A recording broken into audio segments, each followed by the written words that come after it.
தானோ என்னக்கா இந்தா இதை கண்டுபிடி.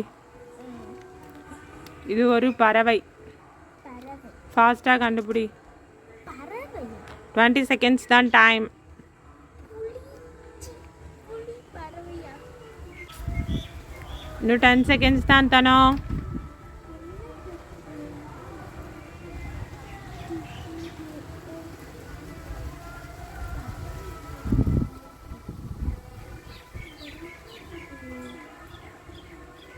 முடிஞ்சு தானோ. 10 செகண்ட்ஸ். இது என்ன பறவை? இந்த நம்ம நிறையா பார்த்துருக்கோம். ஒயிட் கலரில் இருக்கும், கிரே கலரில் இருக்கும். சரி, தெரிஞ்சவங்க கமெண்ட்டில் சொல்லுங்கள்.